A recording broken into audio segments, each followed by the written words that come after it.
বেশি বুঝতে যেওনি আল্লাহর নবী হাবিবুল্লাহকে জনাবে মুহাম্মদুর রাসূলুল্লাহ সাল্লাল্লাহু আলাইহি ওয়াসাল্লামকে গালি দিয়েছে। কি দিয়েছিল?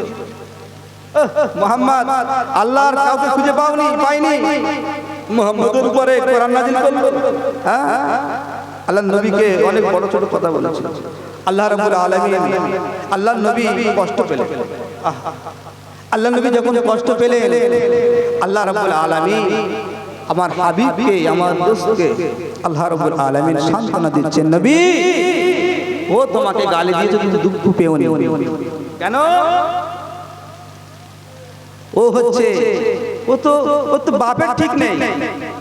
কি গো, ওর বাপের ঠিক নেই। কেন? আল্লাহ পাক পরপর 10টা মানে তার কারণ বললেন, অনেক ব্যাখ্যা, 10টা কারণ বললেন। আল্লাহর নবী যখন বললেন ও তো জারক সন্তান, এই কথাটা তার কানে চলে গেছে যে গালি দিয়েছে। সেই ব্যক্তি জানতো যে মুহাম্মদ কোনোদিন মিথ্যা কথা বলে না, আর মুহাম্মাদের কথাগুলো বারহাক সত্য। ছুটে ছুটে ছুটে বাড়ি গেলে আম্মাজানকে বলে, ও আম্মাজান বলো আমার বাপের নাম কি? মা বলতে পারে যে সন্তানটা কার, মা বলতে পারে সন্তান কার। তলোয়ার নিয়ে গেছে, কি গো, তলোয়ার নিয়ে মায়ের কাঁধে ধরে বলছে, মা তোকে বলতে হবে আমার বাপের নাম কি। মা ভয়তে বলছে তলোয়ারটার নাম আমি বলবো। মা তখন বলছে যে তোর বাপ ছিল না আমার, বাপ ছিল না আমার, আর তোর বাপের রাখাল ছিল অনেক। তো অমুক পাহাড়ে পদদেশে রাখাল যখন ছিল, ওই পাহাড়ের নিচে আমি তার সাথে জেনা করেছি। কি করেছিলাম? জেনা করার পরে রাখালের ছেলে হচ্ছে তুই। জোরে বলুন নাউজুবিল্লাহ। নবীদের শানে, ওলি আল্লাহদের শানে, পীর মাশায়েখদের শানে, আলেম ওলামাদের শানে, হাক্কানি পীরের শানে বাজে মন্তব্য করলে কোথায় যাবে? বাকিটা নুন আল কালামের বাংলা তাফসীর দেখে নেবেন। আলেমরা জানে যে বান্দাগুলো কে কিরা। কি গো, আলেমরা যারা মাওলানা যারা পড়াশোনা করেছে, তারা যে কিতাবগুলো পড়ে আপনি পড়বেন, বাংলায় পড়তে পারেন, বুঝতে পারবেন। মেরকাতের কিতাব, দর্শনের কিতাব, যেগুলো বাংলায় জানেন, ফালসাফা, কুদুরি, কি বুঝলেন, এই সমস্ত যে কিতাবগুলো আছে আপনি পড়বেন। তাহলে এরা যে তথ্য জানে, সঠিক তথ্য ব্যক্তি থেকে বলে দেওয়া যাবে, অন্তত 100 না হলে কিছুটা বলে দেবে। মনোবিজ্ঞান আছে না নাই? মনোবিজ্ঞান আছে না নাই? স্কুল কলেজে পড়ানো হয় না? রাগান্বিত করবেন না, রাগ হচ্ছে হারাম।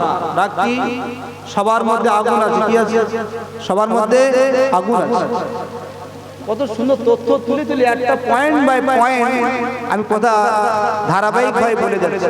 আমি ঘটনা বলতে গিয়ে বললাম, আমি না, মানুষজন রমজান মাস সবাই পার করে সোয়াল মাসে পা দিয়েছে, কিছু আমি তথ্য ওদেরকে জানাই, সুন্দর পয়েন্ট তুলে তুলে কথা বলেছেন। যাই হোক, আল্লাহ রাব্বুল আলামিন তাকে সঠিক জ্ঞান দান করুক, বুঝ দান, আল্লাহুম্মা আমিন।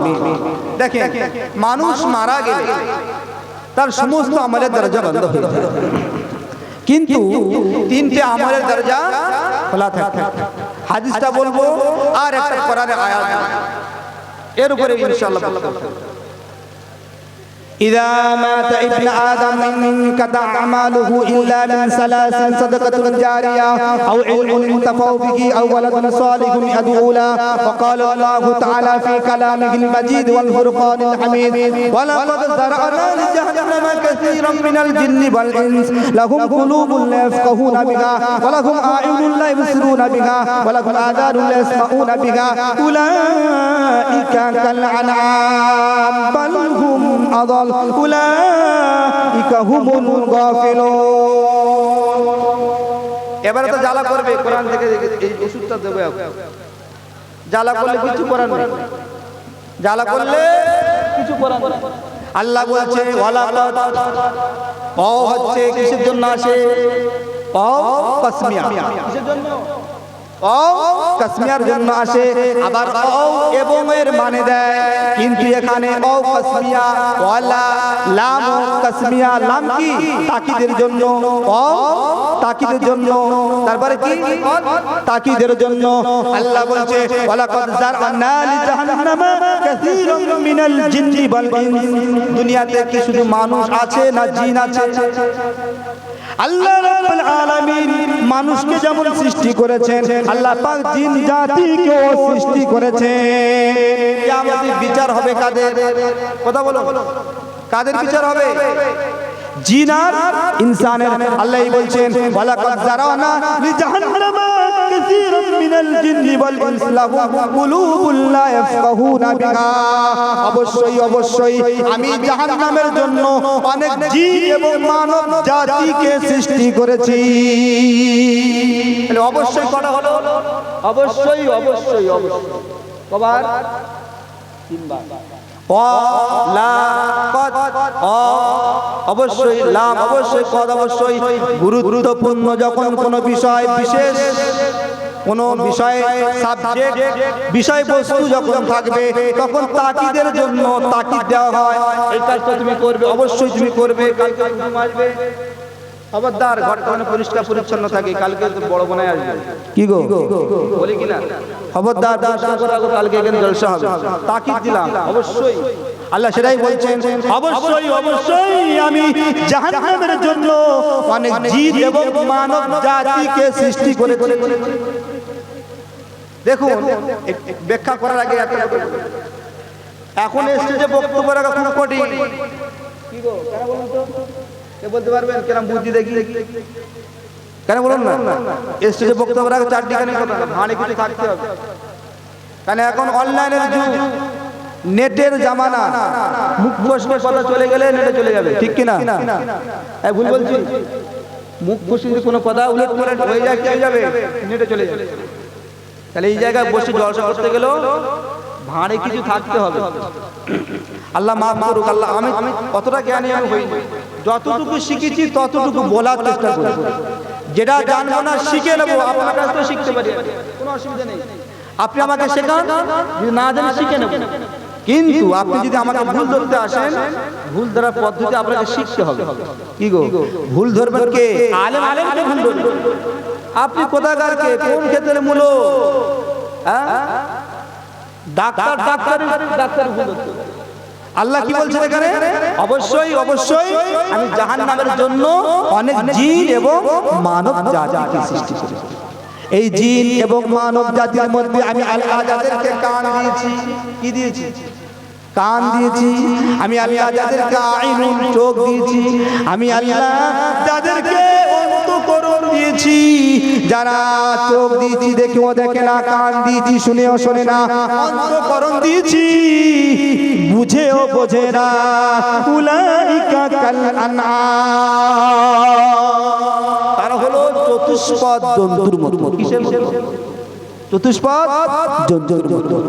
আল্লাহ বলেন শুধু চতুষ্পদ জন্তু নয়, তার থেকে আরো খারাপ। উলাইকা কাল আনআম বাল হুম আদাল, আল্লাহ বলছে তার থেকে আরো খারাপ। উলাইকা হুমুল গাফিলুন, এরাই হলো গাফেল, অর্থাৎ গাফেল থেকে মুরাদ হচ্ছে জাহান্নাম। এটা মানে ব্যাখ্যা কি? দেখেন আল্লাহ রাব্বুল আলামিন বলেছেন জিন এবং মানব জাতিকে সৃষ্টি করেছে আমি।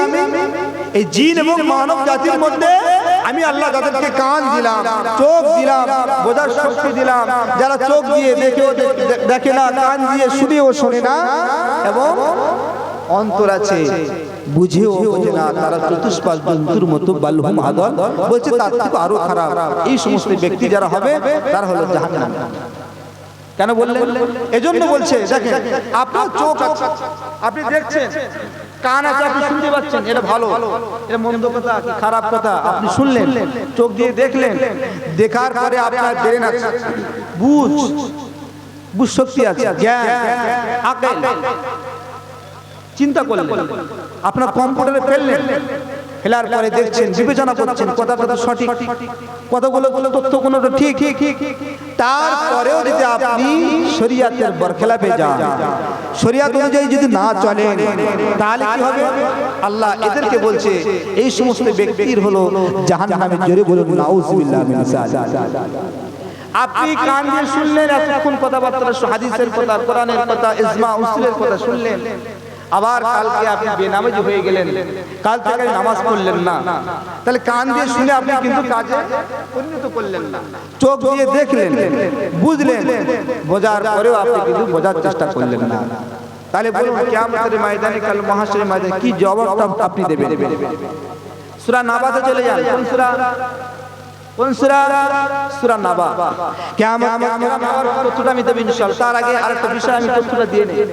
কিয়ামতের ময়দানে, কাল মাহশরের ময়দানে আল্লাহ রাব্বুল আলামিনের কাছে গরু, ছাগল, মোষ আছে না? আল্লাহর কাছে বলবেন, ইয়া রাব্বুল আলামিন, আপনার কাছে আমরা বিচার দিলাম, আমার বিচারটা আপনি করে দেন। কি গো, গরু ছাগল আবার বিচার দেয় না?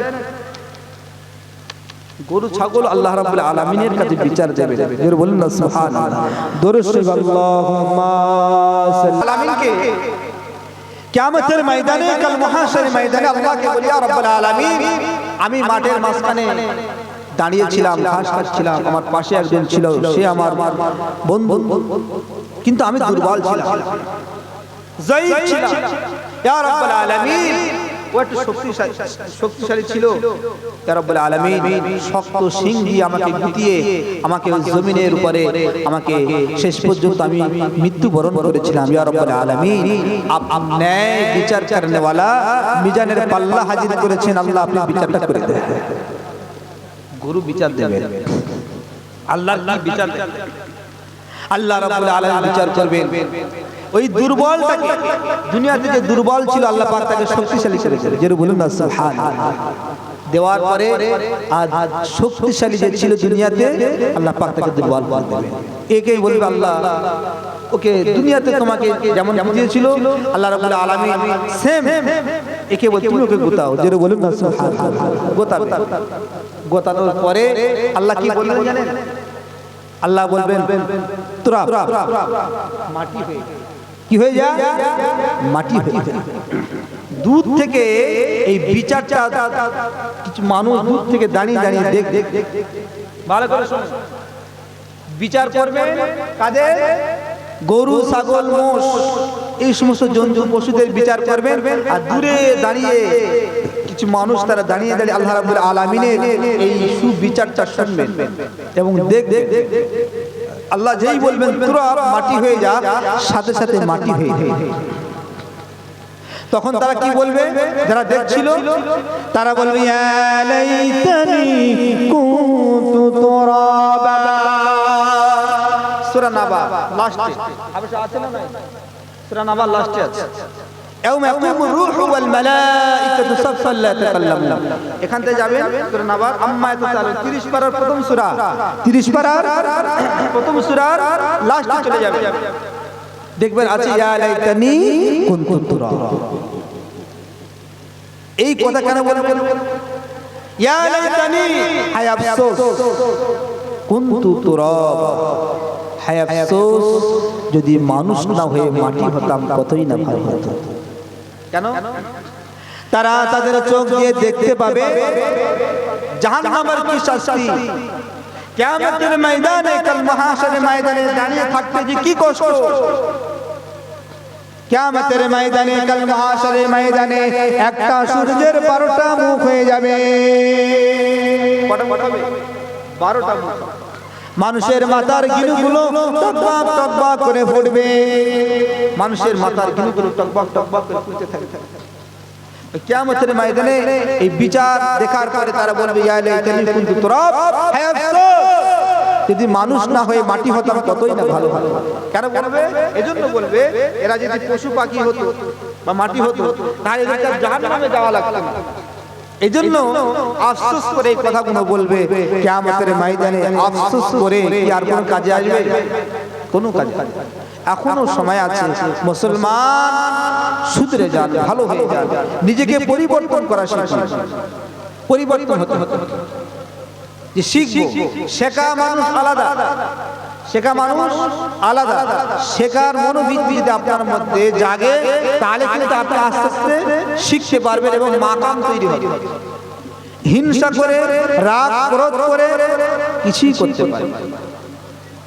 রাগ এমন একটা জিনিস, ক্রোধ এমন একটা জিনিস, রাগ কন্ট্রোল করা, রাগটাকে বাড়িয়ে নেওয়া।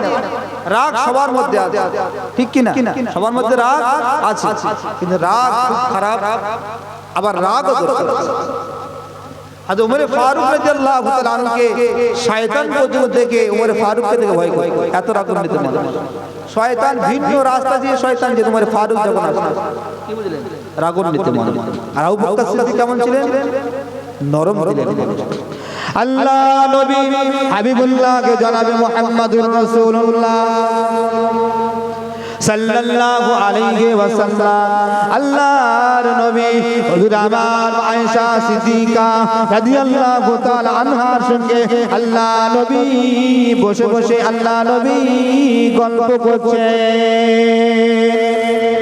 আল্লাহর নবী হাবিবুল্লাহ জনাবে মুহাম্মদুর রাসূলুল্লাহ সাল্লাল্লাহু আলাইহি ওয়াসাল্লাম যখন গল্প করছিলেন, হযরত বকর সিদ্দিক রাদিয়াল্লাহু তাআলা আনহু আল্লাহ নবীর দরবারে টুক টুক টুক টুক করে আসছিলেন। আবু বকর সিদ্দিক আল্লাহর নবীর কে হন? কি গো মুসলমান বলুন, একটা বাংলা বলুন না। ঠিক আছে, আবু বকর সিদ্দিক রাদিয়াল্লাহু তাআলা কি বলতে পারছেন? কি গো জানেন না? আল্লাহর নবীর শ্বশুর। তা আল্লাহর নবী তাহলে কি হচ্ছে? জামাই। কে? ওমর ফারুক কে ছিলেন? আল্লাহর নবীর শ্বশুর। জোরে বলুন সুবহানাল্লাহ। কি আসলেন? আবু বকর সিদ্দিক আসলেন। আল্লাহর নবী আয়েশা সিদ্দিকা রাদিয়াল্লাহু তাআলার সঙ্গে হুজুর মুবারকের পাশে কুয়া ছিল। কি ছিল? ও কুয়ার ঘটনা ধরলে অনেক বড়। কুয়া ছিল। আল্লাহর নবী হাবিবুল্লাহ আয়েশার সঙ্গে গল্প করছে। আল্লাহর নবীকে যখন ডাকলেন, হাবিবুল্লাহ জনাবে মুহাম্মদ রাসূলুল্লাহ সাল্লাল্লাহু আলাইহি ওয়াসাল্লাম আয়েশা সিদ্দিকাকে হুজুরের মধ্যে প্রবেশ করতে বললেন। বলুন না সুবহানাল্লাহ। আল্লাহর নবী হাবিবুল্লাহ জনাবে মুহাম্মদুর রাসূলুল্লাহ সাল্লাল্লাহু আলাইহি ওয়াসাল্লামের কাছে হযরত বকর সিদ্দিক রাদিয়াল্লাহু তাআলা আনহু আসলেন। ইয়া রাসূলুল্লাহ, ইয়া হাবিবাল্লাহ, হুজুর আসসালামু আলাইকুম। আল্লাহর নবীকে সালাম দিলেন। হযরত বকর সিদ্দিক রাদিয়াল্লাহু তাআলা আনহু গেলেন। আল্লাহ নবীর কাছে যাওয়ার পরে আল্লাহ নবী হাবিবুল্লাহ জনাব মুহাম্মদুর রাসূলুল্লাহ সাল্লাল্লাহু আলাইহি ওয়াসাল্লাম কুয়ার উপরে বসে আছে। আল্লাহর নবী পাশে একটা কুয়া ছিল, কুয়ার উপরে বসে আল্লাহর নবীর পা মুবারকটা কুয়ার মধ্যে ঝুলিয়ে রাখলেন। আবু বকর সিদ্দিক রাদিয়াল্লাহু তাআলা আসলেন। আসার পরে আল্লাহর নবীর সামনে বসলেন। আল্লাহর নবী যে কুয়ার মধ্যে বসে আছেন, মানে কুয়া বুঝুন তো, কুয়াতে আল্লাহর নবী বসে পা দুটো ঝুলিয়ে কুয়ার পানিতে এরকম পা নাড়া দিচ্ছে। কে? আল্লাহর নবী। পুকুরে গোসল করেন। পুকুরে অনেক সময় আমার ভালোভাবে মনে আছে, ঘাড়ে গামছা দিয়ে সানের পুকুরে বসে গোসল করার অনেক আগে বসে বসে ব্রাশ করছে, পা দুটো পানিতে দিয়ে এরকম নাড়া দিয়ে। আল্লাহর নবী সেম কুয়ার মধ্যে পা ঝুলিয়ে দিয়ে পাটা দোলাতে থাকছেন। জোরে বলুন না সুবহানাল্লাহ। শুনুন ভালো ভালো। আবু বকর সিদ্দিক রাদিয়াল্লাহু তাআলা আনহু আসলেন। আসার পর আল্লাহ নবীর সামনে বসে বললেন। কুয়ার উপরে আবু বকর সিদ্দিক বসে আল্লাহর নবীর সামনে। আল্লাহ নবীর সামনে বসার পরে আবু বকর সিদ্দিক কুয়ার মধ্যে পাটা ঝুলিয়ে দিলেন। আল্লাহ নবী আবু বকর সিদ্দিককে বলেন, আবু বকর তুমি জান্নাতি। জোরে বলুন না সুবহানাল্লাহ। আল্লাহ নবী বসে আছেন, কুয়ার মধ্যে পা ঝুলিয়ে আবু বকর সিদ্দিক এসে আল্লাহ নবীর মতো কুয়ার মধ্যে পা যখন ঝুলিয়ে দিলেন, আল্লাহ নবী আবু বকর সিদ্দিকের দিকে তাকিয়ে বলছে, আবু বকর তুমি জান্নাতি। জোরে বলুন সুবহানাল্লাহ। 10 জনকে আল্লাহ নবী বলেছিল দুনিয়াতে জান্নাতের সার্টিফিকেট দিয়েছিলেন না নাই? দেখেন কিছুক্ষণ পরে হযরত ওমর ফারুক রাদিয়াল্লাহু তাআলা আনহু আসলেন, আল্লাহ নবীকে সালাম দিলেন। আল্লাহ নবীকে সালাম দেওয়ার পরে হযরত ওমর ফারুক রাদিয়াল্লাহু তাআলা আনহু কুয়ার মধ্যে পাটা ঝুলিয়ে দিলেন। ঝুলিয়ে দেওয়ার পরে আল্লাহ নবীর সোনার চেহারার দিকে তাকিয়ে আছেন। আল্লাহর নবী হাবিবুল্লাহ জনাব মুহাম্মদুর রাসূলুল্লাহ সাল্লাল্লাহু আলাইহি ওয়াসাল্লাম হুজুর আমার ওমর ফারুকের দিকে তাকিয়ে বলেন, ও ওমর তুমি জান্নাতি। ওমর তুমি জান্নাতি। আল্লাহ নবীর আরেকজন সাহাবী হযরত আলী রাদিয়াল্লাহু তাআলা আনহু হুজুর আমার টুকটুক টুকটুক করে আল্লাহ নবীর দরবারে আসেন। হযরত আলী রাদিয়াল্লাহু তাআলা আনহু আসলেন, দেখছেন আবু বকর সিদ্দিক আল্লাহ নবীর সামনে, আর আবু বকরের পাশে হযরত ওমর ফারুক পাশে বসে আছে। কুয়ার মধ্যে পাগুলো ঝুলিয়ে আল্লাহ নবী কুয়ার মধ্যে পাটা নাড়াচ্ছেন। আল্লাহ নবী পা দুটো দোলাতে থাকেন, আবু বকর সিদ্দিক পাটা দোলায়, হযরত ওমর ফারুক পা মুবারক দুটো কুয়ার মধ্যে দোলাতে থাকে। হযরত আলী রাদিয়াল্লাহু তাআলা আনহু আসার পরে কিছুটা জায়গা ছিল, হযরত আলী আসার পরে কুয়ার মধ্যে পাটা ঝুলিয়ে দিয়ে আল্লাহ নবীর বাম পাশে বসে পড়লেন। আল্লাহর নবী হাবিবুল্লাহ জনাবে মুহাম্মদুর রাসূলুল্লাহ সাল্লাল্লাহু আলাইহি ওয়াসাল্লাম আলীর দিকে তাকিয়ে বলেন, ও আলী তুমি জান্নাতি। জোরে বলুন না সুবহানাল্লাহ। হযরত উসমান গনি হুজুরকে কত মহব্বত করতেন, প্যার করতেন। উসমান গনি টুক টুক টুক টুক করে আল্লাহ নবীর কাছে আসলেন। হযরত উসমান গনি দেখছেন সামনে কোনো জায়গা নাই, বাঁয়ে কোনো জায়গা নাই, ডাইনে কোনো জায়গা নাই। ঠেলে ঠেলে ঠেলে ঠেলে হযরত উসমান গনি আবার বসে পড়লেন, পাটা ঝুলিয়ে দিলেন।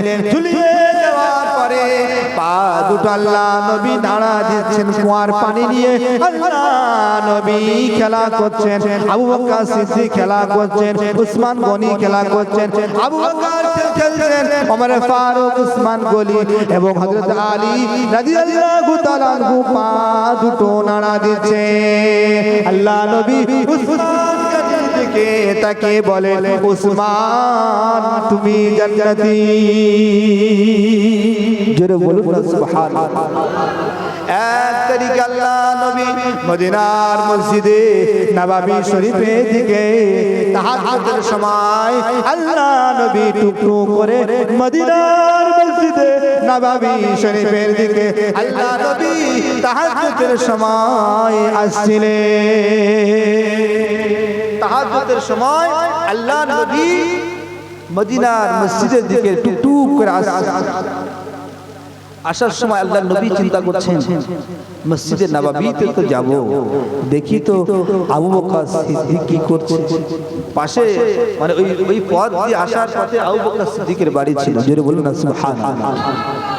আল্লাহ নবী আবু বকর সিদ্দিকের বাড়ির কাছে গিয়ে আল্লাহ নবী দরজার কাছে কানটা লাগিয়ে দিলেন। গুনগুন গুনগুন গুনগুন করে হযরত আবু বকর সিদ্দিক আস্তে আস্তে কোরআন তেলাওয়াত করছেন আর মাঝে মাঝে টুকরে টুকরে কেঁদে যায় আবার কখনো সেজদায় পড়িয়ে সেজদায় গিয়ে হযরত আবু বকর সিদ্দিক টুকরে টুকরে কান্না করে আল্লাহ নবী চিন্তা করলেন আবু বকর সিদ্দিককে তো দেখলাম দেখি তো হযরতে ওমরে ফারুক তিনি কি করছেন আল্লাহ নবী আবু বকর সিদ্দিকের ঘর থেকে ফের আল্লাহ নবী ওমরে ফারুকের বাড়ি থেকে রওনা দিলেন আল্লাহ নবী কিছুটা গেলেন যাওয়ার পরে হযরতে ওমরে ফারুক রাদিয়াল্লাহু তাআলা আনহু এত জোরে জোরে কোরআন তেলাওয়াত করছেন এত জোরে জোরে কোরআন তেলাওয়াত করেছেন আল্লাহ নবী অনেক দূর থেকে কোরআন পড়ার সাউন্ডটা আওয়াজটা আল্লাহ নবী শুনতে পাচ্ছেন আল্লাহর নবী হাবিবুল্লাহ জনাব মুহাম্মদুর রাসূলুল্লাহ সাল্লাল্লাহু আলাইহি ওয়াসাল্লাম মদিনার মসজিদে ইমামতি করছেন আল্লাহ নবী সালামটা ফিরিয়ে দেওয়ার পরে আল্লাহ নবী মুখটাকে ঘোরানোর পর আল্লাহ নবী আবু বকর হযরতে ওমর বলে আল্লাহ নবী নাম ধরে ডাকলেন কিন্তু আল্লাহ নবী তাহাজ্জুদের সময় কি দেখে এসেছেন হযরত আবু বকর সিদ্দিক কোরআন তেলাওয়াত করছেন এবং হযরত ওমর ফারুক তিনিও কোরআন তেলাওয়াত করছেন আর নামাজ পড়ে সালাম ফিরিয়ে আল্লাহ নবী ওদের দুজনকে ডাকলেন হযরত আবু বকর সিদ্দিক আসলেন ওমর ফারুক আসলেন আল্লাহ নবী আবু বকরকে জিজ্ঞাসা করছেন আবু বকর বলো বলো তুমি অত আস্তে আস্তে সোলো সোলো করে কোরআন কেন তেলাওয়াত করেছিলে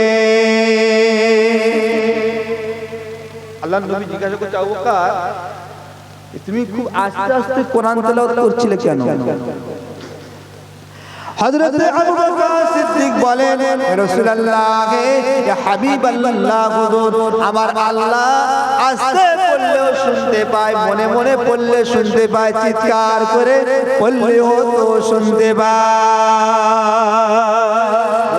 সুবহানাল্লাহ কেমন সাহাবী দেখেন আল্লাহ নবী হযরত ওমর ফারুককে বলেন ও আমার তুমি কেন চিৎকার করে করে জোরে জোরে কোরআন কেন তেলাওয়াত করছিলে আল্লাহ নবীকে বলে রাসূলুল্লাহ ইয়া হাবিবাল্লাহ হুজুর আমার এই নিয়ত ছিল না যে মানুষকে আমি দেখাচ্ছি ইয়া রাসূলুল্লাহ এমনটা নয় ইয়া রাসূলুল্লাহ আমার তামান্না আমার মনের ইচ্ছা ছিল আমার কোরআন পড়ার আওয়াজটা যদি আমার আশপাশের বাড়ির মানুষরা শুনতে পায় শোনার পরে তারা যদি উঠে এই গভীর রাতের তাহাজ্জুদের সময় কোরআন তেলাওয়াত করে এজন্য আমি চিৎকার করে কোরআন তেলাওয়াত করেছিলাম কিন্তু গন্ডগোল আছে কেন যে এটা বললাম হাদিসটা কেন তথ্যটা যেটা সচরাচর হয়ে থাকে আপনাদের এখন হয় না মসজিদে যাবে একজন কোরআন পড়নেওয়ালা আল্লাহ পাক তাকে হায়াতে দারাজ করুন যিনি কোরআন পড়েন বেশি বেশি পড়ুন অসুবিধা নাই কোরআন বেশি পড়ুন কিন্তু তুমি যখন মসজিদে কোরআন তেলাওয়াত করবে তুমি খুব সোলো সোলো ও পড়ো না খুব চিৎকার দিয়েও পড়ো না এমন সোলো মৌসালে তুমি পড়ো তোমার পাশে তোমার চাচাজি তোমার দাদুজান তোমার গ্রামের ভাই তোমার মুহাব্বতের ভাই তোমার পাশে মুরব্বিরা নামাজ পড়ছে তাদের নামাজে যেন খলল তৈরি না হয় আল্লাহ নবী আবু বকর সিদ্দিককে বললেন ও আবু বকর শোনো তুমি এতটা সোলো পড়বে না তুমি মধ্যপন্থা অবলম্বন করো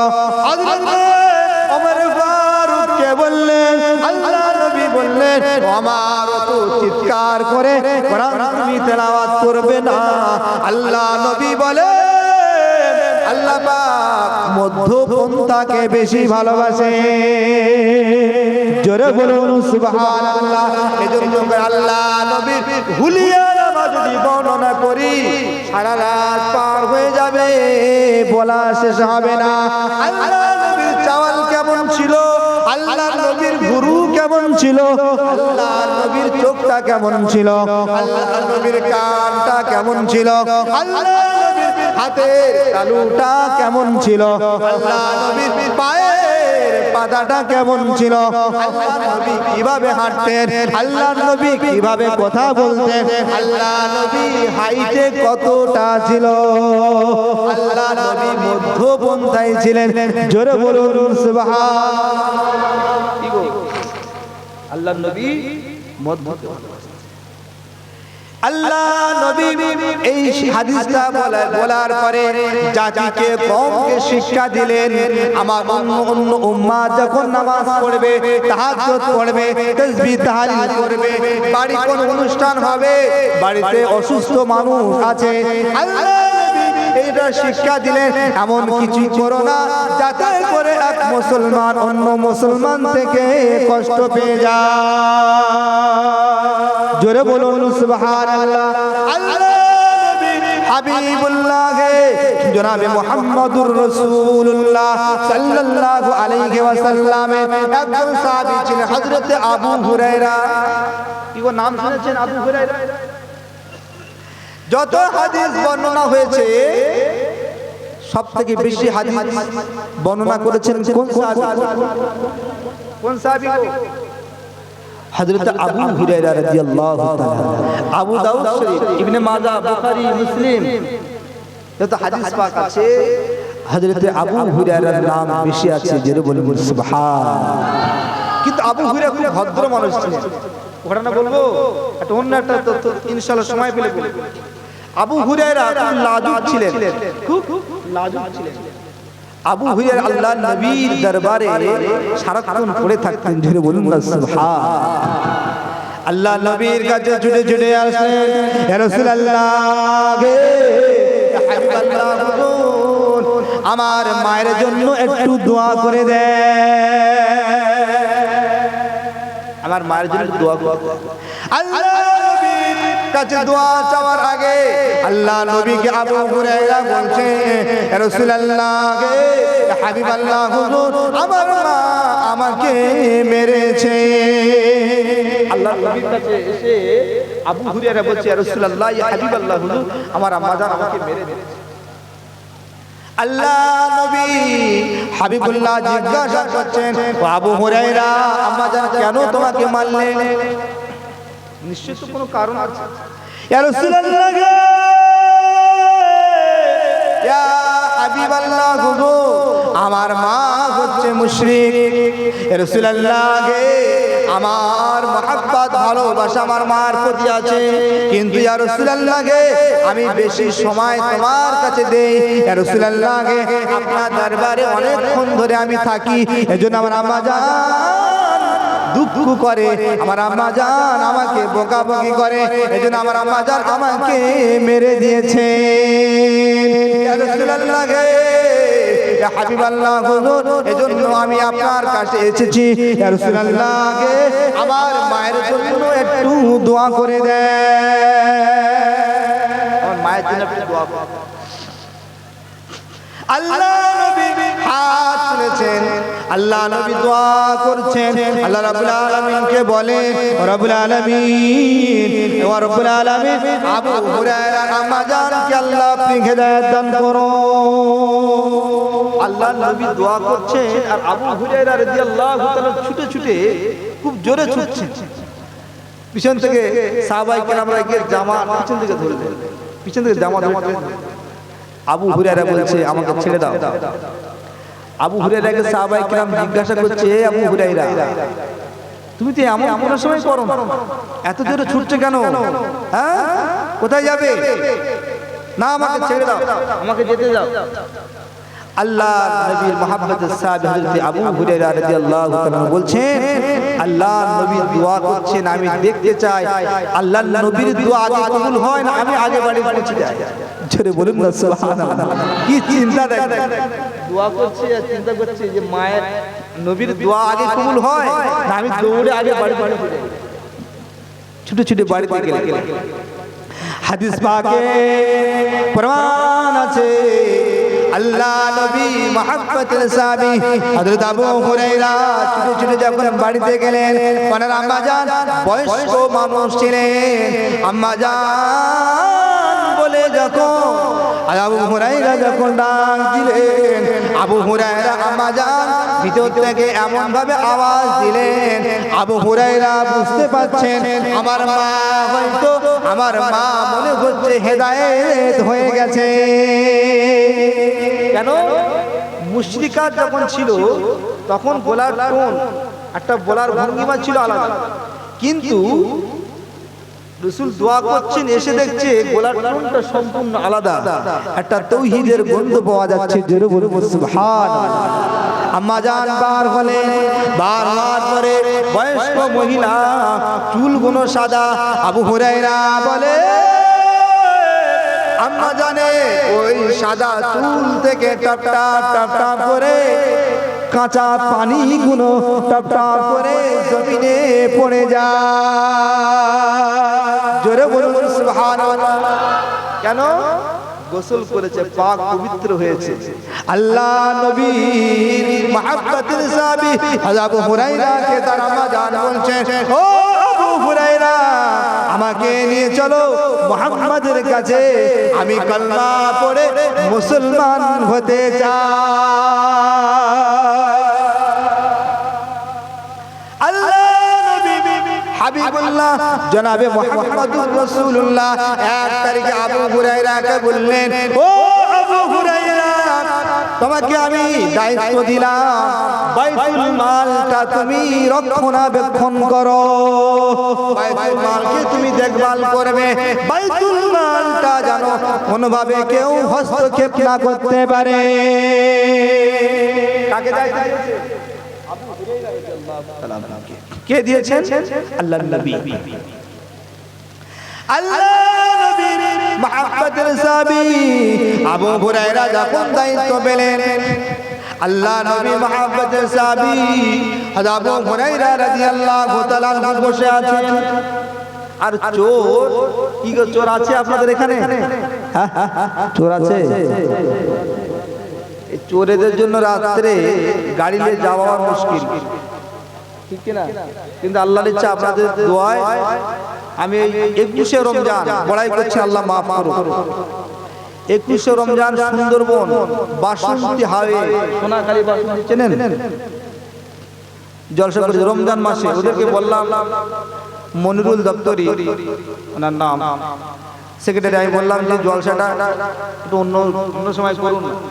তা বলছে হুজুর হবে না, মুরব্বিরা করে গেছে, কিছু করার নেই। যাই হোক 21শে রমজান জলসা করে রাস্তাঘাটে যাই, অনেক সময় বিপদ আপদ আসে আমাদের, কিন্তু আল্লাহ টুপি দাঁড়িয়ে ইজ্জত দিয়েছেন। আল্লাহ রাব্বুল আলামিন অতি ইজ্জু মান তাশা ওয়া তুযিল্লু মান তাশা বিয়াদিকাল খায়র ওয়া হুয়া আলা কুল্লি শাইইন কাদির। এই চিন্তা ফিকির নিয়ে চলি, রাস্তায় যদি কেউ মেরে দেয় এটা কি হবে? আমাদের জন্য শহীদের দরজা, শহীদের তামান্না, সবথেকে বড় ইবাদত হচ্ছে শহীদের তামান্না। জোরে বলে সুবহান। আরে দুনিয়াতে আল্লাহ পাক পাঠিয়েছেন কুল্লু নাফসিন